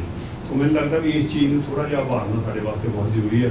ਅਤੇ ਸਾਡੀ ਇੱਕ ਡਰੱਗ ਅਵੇਅਰਨੈਸ ਫਾਊਂਡੇਸ਼ਨ ਵੱਲੋਂ ਇੱਕ ਪ੍ਰੋਐਕਟਿਵ ਪ੍ਰੋਜੈਕਟ ਇਹਦੀਆਂ ਬੁਰਾਈਆਂ ਜ਼ਰੂਰ ਲੋਕਾਂ ਸਾਹਮਣੇ ਲਿਆਂਦੀਆਂ ਜਾਣ, ਕਿਉਂਕਿ ਜਿਹੜੇ ਬਿਜ਼ਨਸਮੈਨ ਕਲਾਸ ਆ ਉਹ ਇਸ ਨੂੰ ਇੱਕ ਚੰਗਾ ਪੱਖ ਮਹਿਸੂਸ ਕਰਦੇ ਦੱਸਦੇ ਆ, ਕੁਛ ਇਹਨੂੰ ਹੈਲਥ ਨਾਲ ਚੰਗਾ ਜੋੜਦੇ ਆ, ਕੁਛ ਬੰਦੇ ਨੂੰ ਇਹਦੇ ਵਿੱਚ ਇਹਨੂੰ ਜਿਹੜੇ ਰਿਲੈਕਸ ਹੋਣ ਵਾਸਤੇ ਚੰਗਾ ਵਾ, ਇੱਦਾਂ ਦੇ ਪੱਖ ਤੋਂ ਉਭਾਰਿਆ ਜਾਂਦਾ ਵਾ। ਸੋ ਮੇਰਾ ਖਿਆਲ ਸਾਡੇ ਕੋਲ ਤੁਹਾਡੇ ਕੋਲ ਇੱਕ ਬਹੁਤ ਵੱਡੀ ਸਟੇਜ ਹੈ, ਔਰ ਮੇਰਾ ਖਿਆਲ ਜਿੱਦਾਂ ਵਾਕਈ ਤੁਸੀਂ ਇਸ ਪੱਖ ਤੋਂ ਵੀ ਤੁਹਾਡੀ ਇੱਕ ਪਰਸਨੈਲਿਟੀ ਵੱਖਰੀ ਹੈਗੀ ਆ ਦੂਜੀਆਂ ਸਿਨੇਮਾ ਨੂੰ ਫਿਰ ਮੂਵੀ ਬਣਾਉਣਾ ਨੂੰ। ਸੋ ਤੁਸੀਂ ਇਹਦੇ ਵਿੱਚ ਬੜਾ ਵੱਡਾ ਰੋਲ ਕਰ ਸਕਦੇ ਹੋ। ਸੋ ਇੱਥੇ ਤੁਹਾਡੇ ਆਉਣ ਦਾ ਬਹੁਤ ਬਹੁਤ ਧੰਨਵਾਦ, ਅਤੇ ਅਸੀਂ ਇੱਦਾਂ ਹੀ ਆ ਸਕਦੇ ਹਾਂ ਕਿ ਫਿਊਚਰ ਦੇ ਵਿੱਚ ਵੀ ਇਹ ਸਮਾਜਿਕ ਬੁਰਾਈਆਂ ਵਾ ਉਹਨਾਂ ਨੂੰ ਇੱਦਾਂ ਹੀ ਹੁੰਦਾ ਮਾਰੋਗੇ, ਔਰ ਅਸੀਂ ਤੁਹਾਡਾ ਇਹਨਾਂ ਚੀਜ਼ਾਂ ਵਿੱਚ ਸਾਥ ਦਿਆਂਗੇ। Thank you. ਬਹੁਤ ਬਹੁਤ ਥੈਂਕ ਯੂ ਬਿਲ ਕਾਲੋਂ ਜੀ। ਨਹੀਂ ਤੁਸੀਂ ਸਹੀ ਕਿਹਾ ਹੈ, ਹੋਣਾ ਵੀ ਚਾਹੀਦਾ। ਹੁਣ ਤੱਕ ਵੀ ਜੋ ਇੱਕ ਫਿਲਮ ਮੈਂ ਵਿੱਚ ਹੋਰ ਬਣਾਈ ਸੀ ਇਲੀਗਲ ਇਮੀਗ੍ਰੇਸ਼ਨ ਤੇ ਕਾਫਲਾ, ਉਹ ਵੀ ਇਹੀ ਸੀ ਕਿ ਜਿੰਨਾ ਸਾਡੇ ਲੋਕਾਂ ਨਾਲ ਦਰਪੇਸ਼ ਮੁਸ਼ਕਲਾਂ ਨੇ ਜਾਂ ਪ੍ਰੋਬਲਮਸ ਨੇ ਜਾਂ ਜਿੰਨਾ 'ਚ ਅਸੀਂ ਫਸ ਰਹੇ ਉਹਨਾਂ ਦਾ ਜ਼ਿਕਰ ਕਰੀਏ। ਇੱਕ ਭਾਈ ਜੀ ਮੈਂ ਜ਼ਰੂਰ ਕਹਿਣਾ ਚਾਹੂੰਗਾ, ਤੁਸੀਂ ਬਹੁਤ ਅੱਛੀ ਇਹ ਡਰੱਗ ਵਾਲੀ ਜਿਹੜੀ ਮੁਹਿੰਮ ਛੇੜੀ ਹੋਈ ਹੈ। ਮੇਰੀ ਕਿਤੇ ਵੀ ਪਰਸਨਲ ਲੈਵਲ ਤੇ ਤੁਹਾਨੂੰ ਕਿਤੇ ਵੀ ਸਾਥ ਚਾਹੀਦਾ ਹੋਵੇ, ਹੈਲਪ ਚਾਹੀਦੀ ਹੋਵੇ ਜਾਂ ਮੇਰੀ ਡਿਊਟੀ ਲਾਉਣੀ ਹੋਵੇ ਤਾਂ ਮੈਂ ਹਾਜ਼ਰ ਹਮੇਸ਼ਾ, ਇਹ ਮੇਰੇ ਵੱਲੋਂ ਜ਼ਰੂਰ ਤੁਹਾਨੂੰ ਕਹਿ ਸਕਦਾ ਮੈਂ। ਦੂਸਰੀ ਗੱਲ ਕਿ ਕਈ ਵਾਰੀ ਖਾਸ ਕਰ ਨਵੀਂ ਜਨਰੇਸ਼ਨ ਨੂੰ ਸਬਕ ਦੇਣਾ, ਸਬਕ ਵਾਂਗੂ ਖਾਸ ਕਰ ਫਿਲਮ 'ਚ ਤਾਂ ਉਹ ਦੂਰ ਹੋ ਜਾਂਦੇ ਨੇ। ਉਹਨਾਂ ਨੂੰ ਇੰਟਰਟੇਨਮੈਂਟ ਦੇ ਵਿੱਚ ਲਪੇਟ ਕੇ ਅਗਰ ਕੁਝ ਚੀਜ਼ ਪਰੋਸੀਏ ਤਾਂ ਸ਼ਾਇਦ ਉਹ ਖਾ ਵੀ ਲੈਂਦੇ ਨੇ, ਵੇਖ ਵੀ ਲੈਂਦੇ ਨੇ। ਮੈਨੂੰ ਲੱਗਦਾ ਇਹ ਹਾਲੀਵੁੱਡ ਜਾਂ ਇੰਗਲਿਸ਼ ਫਿਲਮਾਂ ਨੇ ਬੜੇ ਅੱਛੇ ਤਰੀਕੇ ਨਾਲ ਕੀਤਾ ਹੈ। ਜੇ ਤੁਸੀਂ ਕਹਿ ਲਓ ਆਪਾਂ ਕਲਚਰ ਦੀ ਗੱਲ ਕਰਦੇ, ਕਲਚਰ ਸਿਰਫ ਇਹ ਨਹੀਂ ਹੁੰਦਾ ਕਿ ਗਿੱਧਾ ਵਿਖਾਦਾ ਜਾਂ ਭੰਗੜਾ ਵਿਖਾਦਾ ਜਾਂ ਜਾਗੋ ਵਿਖਾਦੀ। ਕਲਚਰ ਨਾਲ ਜੁੜਨ ਵਾਲਾ ਬੰਦਾ ਜਾਂ ਬੱਚਾ, ਆਪਣੇ ਨਾਇਕਾਂ ਨਾਲ ਜੁੜਨ ਵਾਲਾ ਬੱਚਾ, ਬਲੀਵ ਕਰੋ ਜੇ ਕਦੇ ਵੀ ਪਹਿਲਾਂ ਵੀ ਹੋਇਆ ਸੀ, ਡਰੱਗ ਤਾਂ ਛੱਡੋ ਸ਼ਰਾਬ ਤੱਕ ਨਹੀਂ ਪੀਂਦਾ, ਕਿਉਂਕਿ ਉਹਦਾ ਧਿਆਨ ਹੀ ਦੂਜੇ ਪਾਸੇ ਹੁੰਦਾ, ਉਹ ਇਨਸਪਾਇਰਡ ਹੀ ਦੂਜੇ ਲੋਕਾਂ ਤੋਂ ਹੁੰਦਾ। ਜੋ ਪੜਿਆ ਹੋਊਗਾ ਉਹਨੇ ਬਾਬਾ ਬੰਦਾ ਸਿੰਘ ਬਹਾਦਰ ਕੌਣ ਸੀ ਤਾਂ ਮੈਨੂੰ ਨਹੀਂ ਲੱਗਦਾ ਉਹ ਦੂਸਰੇ ਪਾਸੇ ਜਾਣ ਦੀ ਕੋਸ਼ਿਸ਼ ਵੀ ਕਰੂਗਾ, ਜਾਂ ਸਰਦਾਰ ਭਗਤ ਸਿੰਘ ਹੋਰਾਂ ਬਾਰੇ ਪੜਿਆ ਹੋਊਗਾ ਉਹਨਾਂ ਨੇ। ਤਾਂ ਇਹੀ ਚੀਜ਼ਾਂ ਸਾਨੂੰ ਉਹਨਾਂ ਦੇ ਸਾਹਮਣੇ ਲਿਆਉਣ ਦੀ, ਕਲਚਰਲ ਗੱਲਾਂ ਨਾਲ ਜੋੜਨ ਦੀ, ਰਿਸ਼ਤਿਆਂ ਦੀ ਅਹਿਮੀਅਤ ਸਿਖਾਉਣ ਦੀ। ਮੈਂ ਦਾਦੇ ਪੋਤੇ ਦੀ ਯਾਰੀ ਦੀ ਕਿਉਂ ਗੱਲ ਕੀਤੀ? ਦਾਦੇ ਨਾਲ ਬੈਠੂਗਾ ਤਾਂ ਚੰਗੀਆਂ ਗੱਲਾਂ ਸਿੱਖੂਗਾ, ਦਾਦੀ ਕੋਲੇ ਨਾਨੀ ਕੋਲੇ ਜਾਊਗਾ ਤਾਂ ਕਹਾਣੀਆਂ ਅੱਛੀਆਂ ਹੀ ਸੁਣੂਗਾ। ਉਹ ਤਾਂ ਕਹਿਣ ਹੋ ਰਿਹਾ ਪ੍ਰੋਬਲਮ ਕੀ ਹੋ ਰਹੀ ਕਿ ਅੱਜ ਬੱਚਿਆਂ ਦਾ ਕਮਿਊਨੀਕੇਸ਼ਨ ਟੁੱਟ ਗਿਆ ਆਪਦੇ ਵੱਡਿਆਂ ਨਾਲੋਂ। ਪੰਜਾਬ 'ਚ ਸਭ ਤੋਂ ਵੱਡਾ ਮਸਲਾ ਹੋਇਆ ਹੋਇਆ, ਆਹ ਵਿੱਚ ਦੀ ਗੱਲਾਂ ਕਰਦੇ ਨੇ, ਆਹ ਵਿੱਚ ਦੀ ਦੂਜੇ ਪਾਸੇ ਜਾਂਦੇ ਨੇ। ਜੇ ਅਸੀਂ ਪਰਿਵਾਰਕ, ਜਿਵੇਂ ਸਾਡੀ ਪਹਿਲਾਂ ਸਾਂਝ ਹੁੰਦੀ ਸੀ, ਆਹ ਵਿੱਚ ਦੀ ਜੁਆਇੰਟ ਫੈਮਿਲੀਜ਼ ਹੁੰਦੀਆਂ ਸੀ, ਤੁਸੀਂ ਵੀ ਇੱਥੇ ਰਹਿ ਰਹੇ ਹੋ, ਜਦੋਂ ਬਜ਼ੁਰਗ ਆਉਂਦੇ ਨੇ ਔਰ ਬੱਚਿਆਂ ਨਾਲ ਸਾਂਝ ਪਾਉਂਦੇ ਨੇ, ਉਹ ਗੱਲ ਹੀ ਹੋਰ ਹੋ ਜਾਂਦੀ ਬੱਚਿਆਂ ਦੀ। ਉਹ ਜ਼ਰੂਰੀ ਹੈ ਕਿ ਕਲਚਰ ਨੂੰ ਥੋੜਾ ਜਿਹਾ ਪ੍ਰਮੋਟ ਕਰੀਏ, ਤਾਂ ਮੈਨੂੰ ਲੱਗਦਾ ਇਧਰਲੇ ਪਾਸੇ ਵੀ ਢਾਹ ਮਾਰਾਂਗੇ, ਇਧਰਲੇ ਪਾਸੇ ਵੀ ਕੁਝ ਗੱਲਾਂ ਅਸੀਂ ਕਰ ਪਾਵਾਂਗੇ ਔਰ ਸ਼ਾਇਦ ਰੋਕ ਪਾਵਾਂਗੇ ਉਹਨਾਂ ਨੂੰ, ਕਿਉਂਕਿ ਸਮੁੱਚੇ ਲੈਵਲ ਤੇ ਗੱਲਾਂ ਕਰਨੀਆਂ ਪੈਣਗੀਆਂ। ਪੋਲੀਟੀਕਲੀ ਬਹੁਤ ਸਾਰੀਆਂ ਗੱਲਾਂ ਦੀ ਜ਼ਰੂਰਤ ਹੈ, ਉਹਨਾਂ ਦਾ ਖੈਰ ਉਹ ਜੋ ਜ਼ਿੰਮੇਦਾਰ ਨੇ ਉਹ ਲੋਕ ਗੱਲਾਂ ਕਰਨਗੇ, ਜਾਂ ਇੱਥੋਂ ਭਾਜੀ ਭੁੱਲਰ ਜੀ ਹੋਰੀ ਉੱਥੇ ਗੱਲਾਂ ਕਰਨਗੇ ਜਾ ਕੇ, ਬਟ ਇਹ ਸਾਰੀਆਂ ਚੀਜ਼ਾਂ ਨੂੰ ਜੋੜਨਾ ਪੈਣਾ, ਫਿਰ ਹੀ ਅਸੀਂ ਸੰਭਾਲ ਪਾਵਾਂਗੇ, ਨਹੀਂ ਤਾਂ ਕੱਲੀ ਇੱਕ ਗੱਲ ਕੀਤੀ ਨਹੀਂ ਹੋਣਾ। Thank you. ਇੱਕ ਥੀਮ ਹੁੰਦਾ ਹੈ ਜਿਹਦੇ ਲੈ ਕੇ ਕੋਈ ਅਸੀਂ ਫਿਲਮ ਬਣਾਉਂਦੇ ਹਾਂ, ਤੇ ਜਿਹੜਾ ਥੀਮ ਤੁਸੀਂ ਹਾਣੀ ਫਿਲਮ ਦੇ ਵਿੱਚ ਮੈਂ ਦੇਖੀ ਨਹੀਂ, ਵੈਸੇ ਮੈਂ ਹੁਣ ਦੇਖੂੰਗਾ, ਜਿਹੜਾ ਥੀਮ ਲੈ ਕੇ ਤੁਸੀਂ ਤੁਰੇ ਸੀ, ਕੀ ਉਹ ਫਿਲਮ ਉਸ ਥੀਮ ਨੂੰ ਫੁਲਫਿਲ ਕਰਦੀ ਹੈ? ਸੋ ਉਮੀਦ ਹੈ ਵੀ ਜਿਸ ਢੰਗ ਦੇ ਨਾਲ ਤੁਸੀਂ ਬੀਤੇ ਸਮੇਂ ਦੇ ਵਿੱਚ ਫਿਲਮਾਂ ਬਣਾਈਆਂ ਤੇ ਭਵਿੱਖ ਦੇ ਵਿੱਚ ਵੀ ਤੁਸੀਂ ਇਸ ਆਪਦੇ ਸਟੈਂਡਰਡ ਨੂੰ ਬਰਕਰਾਰ ਰੱਖੋਗੇ।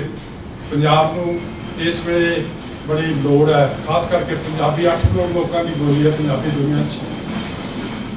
ਇਹਦੇ ਲਈ, ਪੰਜਾਬੀ ਦੇ ਲਈ ਜੇ ਅਸੀਂ ਕੁਛ ਕਰ ਸਕੀਏ, ਸਾਡੇ ਲਈ ਇਹ ਬੜੇ ਮਾਣ ਵਾਲੀ ਗੱਲ ਹੋ। ਤੁਸੀਂ ਕਿਉਂਕਿ ਹਿੰਦੀ ਜੇ ਪਾਪੂਲਰ ਹੋਈ ਹੈ ਤਾਂ ਹਿੰਦੀ ਫਿਲਮਾਂ ਦੇ ਸਿਰ ਤੇ ਹੋਈ ਹੈ, ਅਦਰਵਾਈਜ਼ ਭਈਏ ਦੀ ਭਾਸ਼ਾ ਨੂੰ ਪੰਜਾਬੀ ਕਦੇ ਵੀ ਬੋਲਣ ਨੂੰ ਤਿਆਰ ਨਹੀਂ। ਲੋਕ ਉਸੇ ਭਾਸ਼ਾ ਨੂੰ ਕਬੂਲ ਕਰਦੇ ਹੁੰਦੇ ਆ ਜਿਹੜੀ ਬੋਲੀ ਆਪ ਤੋਂ ਉੱਚੇ ਲੋਕਾਂ ਦੀ ਹੋਵੇ। ਜੇ ਅੰਗਰੇਜ਼ੀ ਅੱਜ ਮਕਬੂਲ ਹੋਈ ਆ ਦੁਨੀਆ ਦੇ ਵਿੱਚ ਤਾਂ ਅੰਗਰੇਜ਼ਾਂ ਨੇ ਰਾਜ ਕੀਤਾ ਜਾਂ ਉਹ ਸੁਪੀਰੀਅਰ ਸੀ। ਆਪ ਤੋਂ ਸੁਪੀਰੀਅਰ ਬੋਲੀ ਨੂੰ ਆਮ ਤੌਰ ਤੇ ਲੋਕ ਆ ਜਿਹੜੇ ਮਹੱਤਤਾ ਦਿੰਦੇ ਆ, ਪਰ ਹਿੰਦੀ ਸਿਨੇਮੇ ਨੇ ਹਿੰਦੀ ਭਾਸ਼ਾ ਨੂੰ ਇੰਨਾ ਮਕਬੂਲ ਕਰਤਾ। ਇਹ ਸਭ ਤੋਂ ਵੱਡੀ ਮੈਂ ਸਮਝਦਾ ਵੀ ਹਿੰਦੀ ਸਿਨੇਮੇ ਦੀ ਦੁਨੀਆ 'ਚ ਇਹ ਦੇਣ ਹੈ ਕਿ ਅੱਜ ਜਿਹੜੇ ਲੋਕ ਅੰਗਰੇਜ਼ੀ ਬੋਲਦੇ ਇੱਥੇ ਫਿਜੀ ਦੇ ਆ ਜਾਂ ਹੋਰ ਹੈ, ਉਹ ਵੀ ਹਿੰਦੀ ਫਿਲਮਾਂ ਜ਼ਰੂਰ ਵੇਖਦੇ ਆ। ਪਾਕਿਸਤਾਨ ਦੇ ਵਿੱਚ ਵੀ ਜਿੱਥੇ ਪੰਜਾਬੀ ਨੇ ਉਹ ਵੀ ਹਿੰਦੀ ਫਿਲਮਾਂ ਵੇਖਦੇ ਆ। ਸੋ ਫਿਲਮ ਇੰਡਸਟਰੀ ਦਾ ਇੱਕ ਭਾਸ਼ਾ ਨੂੰ ਪ੍ਰਫੁੱਲਿਤ ਕਰਨ ਦੇ ਵਿੱਚ ਬਹੁਤ ਹੀ ਯੋਗਦਾਨ ਹੁੰਦਾ। ਤੁਸੀਂ ਪੰਜਾਬੀ ਭਾਸ਼ਾ ਨੂੰ, ਕਿਉਂਕਿ ਪੰਜਾਬੀ ਦੇ ਵਿੱਚ ਫਿਲਮਾਂ ਬੜੀਆਂ ਘੱਟ ਬਣੀਆਂ, ਪਰ ਮੈਂ ਹੁਣ ਪਿਛਲੇ ਸਮੇਂ 'ਚ ਦੇਖਿਆ ਵੀ ਬਹੁਤ ਜ਼ਿਆਦਾ ਫਿਲਮਾਂ ਬਣ ਰਹੀਆਂ, ਪਰ ਉਹਨਾਂ ਦਾ ਮਿਆਰ ਆ ਜਿਹੜਾ ਉਹ ਥੱਲੇ ਨੂੰ ਜਾ ਰਿਹਾ। ਸੋ ਇੱਕ ਤਾਂ ਤੁਸੀਂ ਆਪ ਦਾ ਜਿਹੜਾ ਸਟੈਂਡਰਡ ਹੈ ਉਹ ਮੇਨਟੇਨ ਰੱਖਿਓ, ਦੂਜਾ ਜਿਹੜਾ ਥੀਮ ਲੈ ਕੇ ਤੁਸੀਂ ਚੱਲਦੇ ਹੋ ਉਹ ਥੀਮ ਜ਼ਰੂਰ ਫੁੱਲਫਿਲਦਾ ਹੋਵੇ, ਉਹ ਥੀਮ ਜ਼ਰੂਰ ਪੂਰਾ ਹੁੰਦਾ ਹੋਵੇ। ਇਹਨੇ ਸ਼ਬਦਾਂ ਨੂੰ ਮੈਂ ਇੱਕ ਵਾਰ ਤੁਹਾਨੂੰ ਕੈਲਗਰੀ ਦੇ ਵਿੱਚ ਆਉਣ ਲਈ ਬਹੁਤ ਬਹੁਤ ਜੀ ਆਇਆਂ ਕਹਿੰਦਾ, ਧੰਨਵਾਦ ਕਰਦਾ। ਤੁਸੀਂ ਆਪ ਦਾ ਕੀਮਤੀ ਸਮਾਂ ਕੱਢ ਕੇ ਇੱਥੇ ਆਏ, ਕਿਉਂਕਿ ਫਿਲਮ ਨੂੰ ਪ੍ਰਮੋਟ ਕਰਨ ਲਈ ਕਾਫੀ ਕੁਝ ਕਰਨਾ ਪੈਂਦਾ। As you are doing work hard, I appreciate it, thank you again.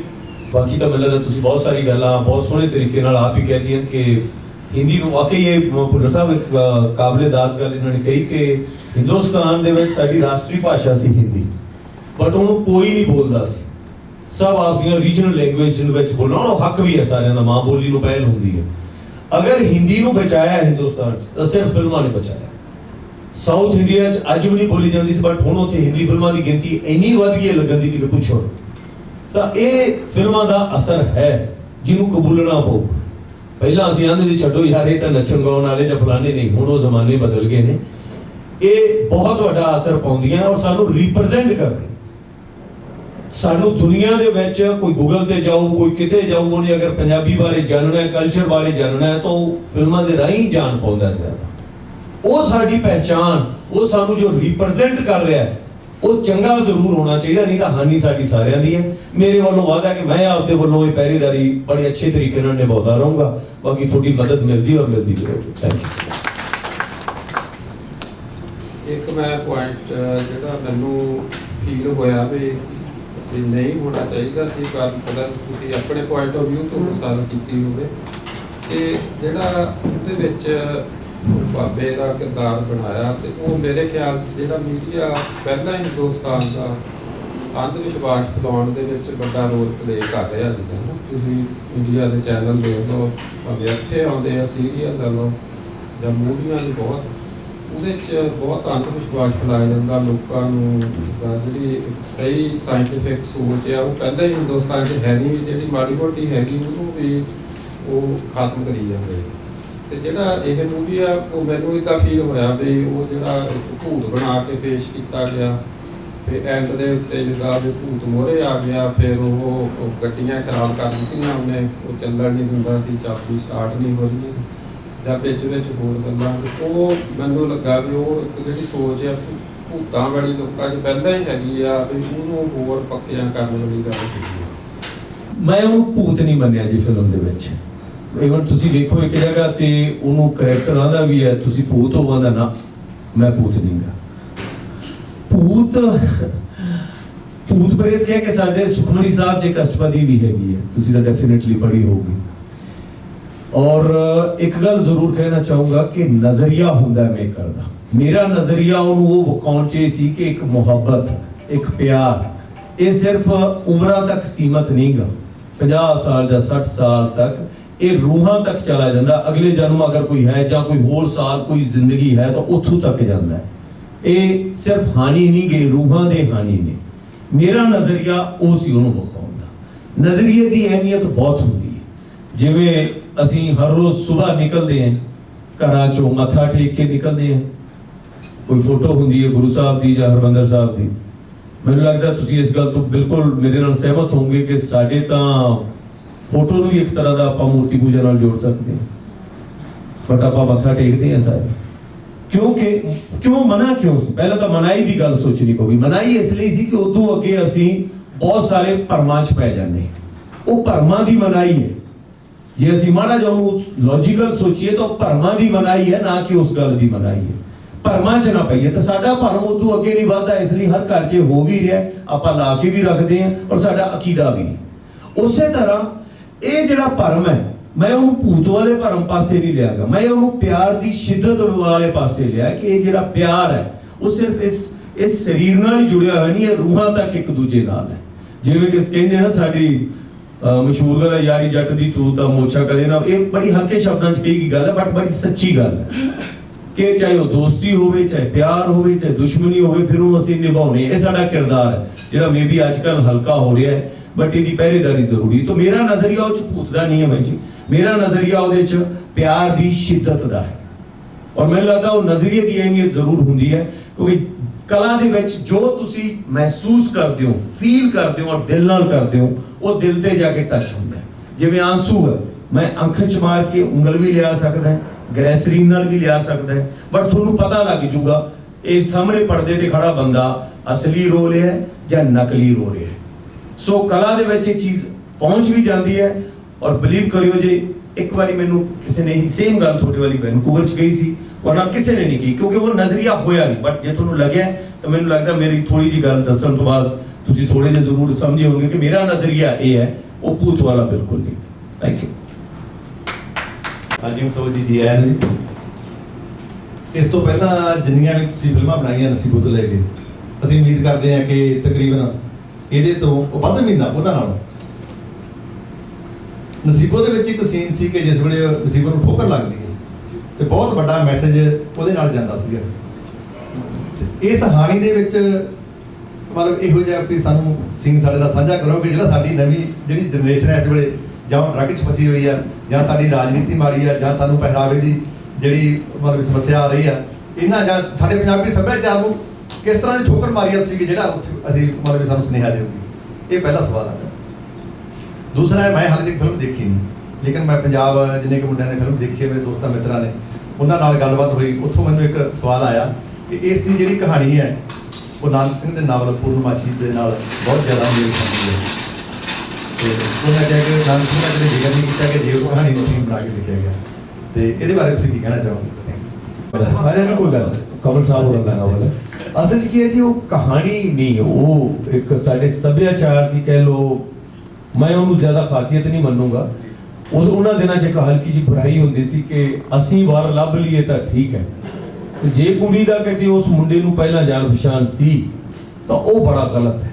ਸਿਰਫ ਇੰਨੀ ਕੁ ਗੱਲ ਹੈ। ਇਹ ਗੱਲ ਕਿਸੇ ਕਮਲ ਸਾਹਿਬ ਨੇ ਬੜੀ ਬਾਖੂਬੀ ਨਿਭਾਈ ਸੀ ਪੂਰਨਮਾਸ਼ੀ, ਮੈਂ ਵੀ 3-4 ਵਾਰੀ ਉਹਨਾਂ ਦਾ ਸਾਰਾ ਲਿਟਰੇਚਰ ਹੀ ਮੈਂ ਪੜ੍ਹਿਆ ਹੋਇਆ। ਬਟ ਆਹੀ ਗੱਲ ਹੈ, ਇਹਨੂੰ ਤੁਸੀਂ ਕਹਿ ਲਓ ਇਹ ਉਹਨਾਂ ਦੀ ਨਹੀਂ ਸੀ। ਉਹ ਬੜੇ ਨਾਨਕ ਸਿੰਘ ਜਿਨ੍ਹਾਂ ਦਾ ਤੁਸੀਂ ਜ਼ਿਕਰ ਕੀਤਾ, ਉਹਨਾਂ ਨੇ ਬਹੁਤ ਵਾਰੀ ਆਪਦੇ ਨਾਵਲਾਂ 'ਚ ਇਹਨਾਂ ਗੱਲਾਂ ਦਾ ਜ਼ਿਕਰ ਕੀਤਾ ਹੈ। ਸਰਦਾਰ ਗੁਰਦਿਆਲ ਸਿੰਘ ਪਰ ਸਾਰਿਆਂ ਨੇ ਕੀਤਾ, ਕਿਉਂਕਿ ਇਹ ਬਹੁਤ ਵੱਡਾ ਹਿੱਸਾ ਸੀ ਸਾਡੇ ਸੱਭਿਆਚਾਰ ਦਾ। ਸਿਰਫ ਇੰਨੀ ਕੁ ਗੱਲ ਸੀ, ਬਾਕੀ ਕੋਈ ਵੀ ਗੱਲ ਤੁਸੀਂ ਉਹਦੇ 'ਚੋਂ ਲਈ ਹੋਈ ਨਹੀਂ ਪਾਓਗੇ। ਬਟ ਮੈਂ ਕਮਲ ਸਾਹਿਬ ਦੀ ਬਹੁਤ ਕਦਰ ਕਰਦਾ, ਮੈਨੂੰ ਇਨਸਪਾਇਰਡ ਵੀ ਕੀਤਾ ਉਹਨਾਂ ਦੀਆਂ ਬੜੀਆਂ ਲਿਖਤਾਂ ਨੇ। ਦੂਜੀ ਗੱਲ ਜਿਹੜੀ ਤੁਸੀਂ ਕਈ ਸੁਣੇ ਆ, ਮੈਨੂੰ ਮੇਰੇ ਦੋਸਤ ਹੈ ਨਿੱਪੀ ਆਂਦਾ ਰਹਿੰਦਾ ਹੁੰਦਾ, ਯਾਰ ਉਹਦਾ ਮੇਕਰ ਬਣ ਕੇ ਰਿਹਾ, ਮਾਸਟਰ ਨਾ ਬਣ ਜੀ ਪਤੰਦਰਾ, ਕਿ ਸਬਕ ਹੀ ਦੇਣ ਲੱਗ ਜਾਏ, ਨਵਾਂ ਬੰਦਾ ਕੋਈ ਵੇਖਣ ਹੀ ਨਾ ਆਵੇ ਫਿਲਮ, ਕਹੇ ਯਾਰ ਮਾਸਟਰਾਂ ਤੋਂ ਛੁੱਟੇ ਆ ਕੇ ਇਹ ਸਬਕ ਦੇਣ ਲੱਗ ਜਾਂਦਾ। ਇੰਟਰਟੇਨਮੈਂਟ ਦੇ ਵਿੱਚ ਨਾ ਮੈਂ ਥੋੜੀ ਜਿਹੀ ਗੱਲ ਕਰ ਰਿਹਾ ਸੀ ਭੁੱਲਰ ਸਾਹਿਬ ਹੋਰਾਂ ਨਾਲ ਕਿ ਇੱਕ ਜ਼ਰੂਰੀ ਹੁੰਦਾ ਕਿ ਇੰਟਰਟੇਨ ਜ਼ਰੂਰ ਕਰਕੇ। ਕੋਈ ਬੰਦਾ ਅਗਰ ਫਿਲਮ ਵੇਖਣ ਜਾਂਦਾ ਤਾਂ ਉਹਦਾ ਪਹਿਲਾ ਕੰਮ ਹੁੰਦਾ ਯਾਰ ਮੈਂ ਇੰਟਰਟੇਨ ਹੋਊਂਗਾ ਜਾਂ ਨਹੀਂ, ਕਿਉਂਕਿ ਜ਼ਿੰਦਗੀ ਦੇ ਥਕਾਇਆ ਹੋਇਆ ਬੰਦਾ ਉਧਰ ਨੂੰ ਜਾਂਦਾ ਸਭ ਤੋਂ ਪਹਿਲਾਂ। ਦੇਖੋ ਸੱਚ ਹੈ, ਇਸ ਸੱਚ ਨੂੰ ਆਪਾਂ ਨਕਾਰ ਨਹੀਂ ਸਕਦੇ। ਬੰਦਾ ਫਿਲਮ ਵੇਖਣ ਤਾਂ ਹੀ ਜਾਂਦਾ ਕਿ ਉਹਦੀ ਦਿਮਾਗੀ ਤੌਰ ਤੇ ਔਰ ਉਹ ਇਸ ਦੁਨੀਆ ਤੋਂ ਇੰਨਾ ਕੁ ਦੁਖੀ ਹੁੰਦਾ, ਥੋੜੀ ਦੇਰ ਲਈ ਉਹਦਾ ਕਿਸੇ ਹੋਰ ਦੁਨੀਆ ਨਾਲ ਰਿਸ਼ਤਾ ਜੋੜਿਆ ਜਾਵੇ, ਤੇ ਉਹਦੇ ਵਿੱਚ ਉਹ 2.5 ਘੰਟੇ ਉਹਦੇ ਚੰਗੇ ਤਾਂ ਬੀਤਣ। ਮੈਂ ਉਹੀ ਗੱਲ ਕਰ ਰਹੀ ਕਿ ਸਾਨੂੰ ਇੰਗਲਿਸ਼ ਫਿਲਮਾਂ ਤੋਂ ਸਿੱਖਣਾ ਚਾਹੀਦਾ ਕਿ ਇੰਟਰਟੇਨਮੈਂਟ ਦੇ ਵਿੱਚ ਲਪੇਟ ਕੇ ਕੋਈ ਗੱਲ ਕਹਿ ਜੋ ਤਾਂ ਬੜੀ ਅੱਛੀ ਹੈ। ਇਹਦੇ ਵਿੱਚ ਕਲਚਰ ਦੀ ਗੱਲ ਹੈ, ਕਲਚਰ ਉਹਨਾਂ ਰਿਸ਼ਤਿਆਂ ਦੀ, ਉਹਨਾਂ ਲੋਕਾਂ ਦੀਆਂ ਗੱਲਾਂ ਨੇ ਜਿਨ੍ਹਾਂ ਲੋਕਾਂ ਨੂੰ ਅਸੀਂ ਭੁੱਲ ਗਏ ਕਿ ਯਾਰ ਇਹੋ ਜਿਹੇ ਕਰੈਕਟਰ ਹੁੰਦੇ ਸੀ। ਹਾਂ, ਉਹ ਕਰੈਕਟਰ ਉਹਦਾ ਰੋਮਾਂਸ ਵੀ ਕਰਦੇ ਸੀ, ਇਸ ਤੋਂ ਭੱਜਣਾ ਨਹੀਂ ਚਾਹੀਦਾਗਾ। ਉਹ ਕਰੈਕਟਰ ਲੜਦੇ ਵੀ ਸੀ, ਦੋਸਤੀਆਂ ਵੀ ਨਿਭਾਉਂਦੇ ਸੀ, ਬਟ ਉਹ ਕਰੈਕਟਰ ਪੰਜਾਬ ਦੇ ਸੀ। ਉਹ ਪੰਜਾਬ ਤਾਂ ਨਜ਼ਰ ਆਵੇ, ਉਹ ਪਿੰਡ ਦਾ ਨਜ਼ਰ ਆਉਣ, ਉਹ ਲੋਕਾਂ ਦਾ ਸੁਭਾਅ ਤਾਂ ਨਜ਼ਰ ਆਵੇ, ਉਹ ਗਾਣੇ, ਉਹ ਵੰਨਗੀਆਂ ਸਾਡੇ ਕਲਚਰ ਦੀਆਂ ਉਹ ਤਾਂ ਨਜ਼ਰ ਆਉਣ। ਉਹ ਜ਼ਰੂਰ ਹੈਗੀਆਂ ਇਹਦੇ ਵਿੱਚ। ਔਰ ਮੈਸੇਜ ਤੁਸੀਂ ਕਹੋਗੇ ਕਿ ਅਸੀਂ ਹੈ ਨਾ ਜੀ। ਕਦੇ ਕਦੇ ਉਹ ਸੱਚ ਬਾਲਾ ਵੀ ਕਦੇ ਕਦੇ ਨਾ ਨੁਕਸਾਨ ਦੇ ਮੇਕਰ। ਉਹ ਪਾਤਰ ਸਾਹਿਬ ਨੇ ਲਿਖਿਆ ਨਾ ਜਦ ਕਿ ਇਹਨਾਂ ਵੀ ਸੱਚ ਨਾ ਬੋਲ ਕੇ ਕੱਲਾ ਰਹਿ ਜਾਵੇ, 4 ਕ ਬੰਦੇ ਰੱਖ ਲਾ ਮੋਢਾ ਦੇਣ ਲਈ। ਤਾਂ 4 ਨਹੀਂ, ਮੈਂ ਤਾਂ ਚਾਹ ਰਿਹਾ ਮੈਨੂੰ ਸਾਰਿਆਂ ਬੰਦਿਆਂ ਦੇ ਸਾਥ ਨਾਲ, ਖਾਸ ਕਰ ਯੰਗ ਜਨਰੇਸ਼ਨ ਦੇ ਸਾਥ ਨਾਲ ਚੱਲਦੀ ਹੈ ਕਿ 4 ਕਦਮ ਉਹਨਾਂ ਵੱਲ ਵਧੀਏ, 2 ਕਦਮ ਉਹਨਾਂ ਨੂੰ ਆਪਦੇ ਵੱਲ ਤੋਰੀਏ, ਤਾਂ ਸ਼ਾਇਦ ਅਸੀਂ ਉਹਨਾਂ ਨੂੰ ਆਪਦੇ ਨੇੜੇ ਲੈ ਸਕੀਏ। ਥੈਂਕ ਯੂ ਜੀ। ਮੈਂ ਅਸਲ 'ਚ ਜਦੋਂ ਤੁਸੀਂ ਆਉਣੇ ਆ ਨਾ ਜੀ, ਫਿਲਮ ਦੇ ਨਾਲ ਨਾਲ ਕਾਫੀ ਤਾਮਝਾਮ ਸਾਨੂੰ ਫਿਲਮ ਬਣਾਉਣ ਵੇਲੇ ਵੀ ਕਰਨਾ ਪੈਂਦਾ ਹੈ, ਤੇ ਫਿਲਮ ਨੂੰ ਮਾਰਕੀਟਿੰਗ ਔਰ ਤੁਹਾਡੇ ਤੱਕ ਲਿਆਉਣ ਲਈ ਵੀ ਸਾਨੂੰ ਬੜਾ ਕੁਝ ਕਰਨਾ ਪੈਂਦਾ। ਨਹੀਂ ਤਾਂ ਇਹਨਾਂ ਸਿਨੇਮਿਆਂ 'ਚ ਫਿਲਮਾਂ ਲਿਆਉਣੀਆਂ ਔਖੀਆਂ ਨੇ। ਮੈਂ ਜ਼ਰੂਰ ਉਹਨਾਂ ਦੋਸਤਾਂ ਮਿੱਤਰਾਂ ਦਾ ਜ਼ਿਕਰ ਕਰਨਾ ਚਾਹੂੰਗਾ, ਅਮਨ ਖਟਕਰ ਹਰੀ ਜਿਨ੍ਹਾਂ ਨੇ ਫਿਲਮ ਡਿਸਟ੍ਰੀਬਿਊਟ ਕੀਤਾ ਪੂਰੇ ਕੈਨੇਡਾ ਦੇ ਵਿੱਚ, ਸਰਦਾਰ ਰਣਜੀਤ ਸਿੰਘ ਹੋਰੀ ਹੈ। ਇਹਨਾਂ ਦੇ ਨਾਲ ਤਾਂ ਸਾਡਾ ਨਾਇਕ ਵੀ ਹਰਭਜਨ ਦਾ ਨਾਂ ਵੀ ਰਣਜੀਤ ਸਿੰਘ ਹੀ ਰੱਖਿਆ ਸੀ। ਹਾਂ, ਪਰ ਮੈਨੂੰ ਇਹ ਦੱਸੋ, ਉਹਦਾ ਅਸੀਂ 64 ਦਾ ਕਰੈਕਟਰ ਬਣਾਇਆ, ਉਦੋਂ ਦਾ ਨਾਂ ਸੀ, ਤੁਸੀਂ ਇੰਨਾ ਪੁਰਾਣੇ ਨਾਂ ਤੇ ਜਿਵੇਂ ਜਾ ਵੱਜੇ। ਹੁਣ ਪਤਾ ਲੱਗਿਆ ਅਸਲੀ ਉਮਰ ਕੀ ਥੋੜੀ ਲੱਗਦੇ ਹੋਰ ਨਹੀਂ ਹੈਗੇ, ਪੁਰਾਣੇ ਨੇ। ਤੇ ਮੇਰੇ ਦੋਸਤ ਨਿੱਪੀ ਹੋਰੀ ਤਾਂ ਮੇਰੇ ਨਾਲ ਆਏ ਹੀ ਨੇ, ਇਹਦਾ ਮੋਢਾ ਨੇ ਇਹਨਾਂ ਦੇ ਨਾਲ ਹੀ ਕਾਇਮ ਆ ਉੱਥੇ, ਨਹੀਂ ਤਾਂ ਸ਼ਾਇਦ ਪਤਾ ਨਹੀਂ ਕਦੋਂ ਦੇ ਢਹਿ ਜਾਂਦੇ। ਸੰਗੇ ਹੋਰੀ ਇਹਨਾਂ ਨੇ ਵੈਨਕੂਵਰ ਤੋਂ ਚੱਲੇ ਨੇ, ਆਪਦੇ ਕੰਮਕਾਰ ਛੱਡ ਕੇ ਨਾਲ ਤੁਰੇ ਨੇ। ਬਿਲੀਵ ਕਰਿਓ ਜੇ ਇਹ ਨਿੱਘ ਅੱਜ ਦੀ ਡੇਟ 'ਚ ਪੰਜਾਬ 'ਚ ਬਹੁਤ ਘੱਟ ਹੈ। ਤੁਸੀਂ ਤਾਂ ਵਾਕਿਫ ਹੋਵੋਗੇ ਇਸ ਗੱਲ ਤੋਂ, ਤੁਸੀਂ ਵੀ ਮੇਰੇ ਵਾਂਗੂ ਤਾਂ ਹੀ ਇੱਥੇ ਡੇਰਾ ਲਾਇਆ ਹੋਇਆ ਹੈ ਕਿ ਇੱਥੇ ਜਿੰਨਾ ਪਿਆਰ। ਵੈਸੇ ਵੀ ਇੱਕ ਮਸ਼ਹੂਰ ਗੱਲ ਹੈ ਭੁੱਲਰ ਸਾਹਿਬ ਕਿ ਦੀਵੇ ਤੋਂ ਦੂਰ ਹੀ ਚਾਨਣ ਜ਼ਿਆਦਾ ਹੁੰਦਾ, ਨੇਰੇ ਦਾ ਹਨੇਰਾ ਆ ਜਾਂਦਾ ਥੱਲੇ ਤਾਂ। ਕਲਚਰ, ਪਿੰਡਾਂ ਦੀ ਗਲੀਆਂ ਦੀ ਅਹਿਮੀਅਤ ਦਾ ਅਹਿਸਾਸ, ਮਿੱਟੀ ਦਾ, ਰਿਸ਼ਤਿਆਂ ਦਾ ਜਿੰਨਾ ਦੂਰ ਜਾ ਕੇ ਹੁੰਦਾ ਉਹਨਾਂ ਨੇੜੇ ਰਹਿੰਦਿਆਂ ਨਹੀਂ ਹੁੰਦਾ। ਲੀਡ ਕਰੋ ਸਾਨੂੰ ਵੀ, ਸਾਡੇ ਲੋਕਾਂ ਨੂੰ ਵੀ ਹੋਰ ਸਮਤ ਬਖਸ਼ੇ ਰੱਬ ਕਿ ਅਸੀਂ ਵੀ ਤੁਹਾਡੇ ਵਾਂਗੂ ਇਹਨਾਂ ਰਾਹਾਂ ਤੇ ਚੱਲਦੇ ਰਹੀਏ। Thank you very much. ਪਿਆਰ ਤੁਸੀਂ ਬਹੁਤ ਦਿੱਤਾ ਹੈ, ਪਹਿਲਾਂ ਵੀ, ਹੁਣ ਵੀ ਬਹੁਤ ਦਿੱਤਾ ਹੈ, ਇੰਨਾ ਭਰ ਕੇ ਦਿੱਤਾ ਕਿ ਜੀ ਨਹੀਂ ਕਰਦਾ ਇੱਥੇ ਜਾਣ ਨੂੰ, ਬਟ ਕਹਿੰਦੇ ਜਾਵਾਂਗੇ ਨਹੀਂ ਤਾਂ ਫਿਰ ਆਵਾਂਗੇ ਕਿਵੇਂ। ਜਿਉਂਦੇ ਵਸਦੇ ਰਹੋ, ਫਿਰ ਮਿਲਾਂਗੇ। Thank you very much. ਸਭ ਦਾ ਬਹੁਤ ਬਹੁਤ ਧੰਨਵਾਦ। ਮਨੀ ਭਾਜੀ, ਲਿਪੀ ਭਾਜੀ, ਅਮਨ ਭਾਜੀ, ਅਮਿਤੋਜ ਮਾਨ ਜੀ, ਸਾਡੇ ਮਨਮੀਤ ਭੁੱਲਰ ਜੀ, ਮਿਸਟਰ ਬਲਜਿੰਦਰ ਸੰਘਾ ਭਾਜੀ, ਜਵੰਦਾ ਭਾਜੀ ਅਤੇ ਆਪ ਸਭ ਦਾ ਬਹੁਤ ਬਹੁਤ ਧੰਨਵਾਦ ਜੀ। ਸੋ ਤੁਸੀਂ ਸਾਡੇ ਸੱਦੇ ਦੇ ਇੱਥੇ ਪਹੁੰਚੇ ਹੋ, ਬਹੁਤ ਬਹੁਤ ਤੁਸੀਂ ਮਾਣ ਦਿੱਤਾ, ਆਪ ਸਭ ਦਾ ਬਹੁਤ ਬਹੁਤ ਧੰਨਵਾਦ। ਅਮਿਤੋਜ ਭਾਜੀ ਨੇ ਕੁਝ ਫਿਲਮਾਂ ਹੁਣ ਤੱਕ ਦਿੱਤੀਆਂ ਨੇ, ਕੁਝ ਵਕਫੇ ਬਾਅਦ ਫਿਲਮ ਦਿੰਦੇ ਨੇ, ਪਰ ਵਧੀਆ ਫਿਲਮ ਦਿੰਦੇ ਨੇ। ਮੈਨੂੰ ਪਤਾ ਜੀ ਕਿ ਫਿਲਮਾਂ ਬਣਾਉਣੀਆਂ ਬਹੁਤ ਔਖੀਆਂ ਨੇ, ਕਹਿਣਾ ਸੌਖਾ ਹੈ ਜੀ, ਪਰ ਅਸੀਂ ਰਿਕੁਐਸਟ ਕਰਾਂਗੇ ਭਾਜੀ ਨੂੰ ਕਿ ਥੋੜ੍ਹੀਆਂ ਜਿਹੀਆਂ ਫਿਲਮਾਂ ਜ਼ਰੂਰ ਹੋਰ ਵਧੀਆ ਅਤੇ ਜਲਦੀ ਬਣਾਓ ਜੀ। ਮਨਮੀਤ ਭਾਜੀ ਕੁਝ ਐਡ ਕਰਨਾ ਚਾਹੁੰਦੇ ਕਿ ਇਹਦੇ ਵਿੱਚ? ਓਕੇ ਜੀ, ਬਹੁਤ ਬਹੁਤ ਧੰਨਵਾਦ। ਅਤੇ ਇੱਥੇ ਹੀ ਜਿਹੜਾ ਅੱਜ ਦਾ ਪ੍ਰੋਗਰਾਮ ਹੈ ਜੀ, ਇਸੇ ਸਮਾਪਤੀ ਕਰਦੇ ਹਾਂ ਜੀ। ਸਤਿ ਸ਼੍ਰੀ ਅਕਾਲ ਜੀ ਸਾਰਿਆਂ ਨੂੰ।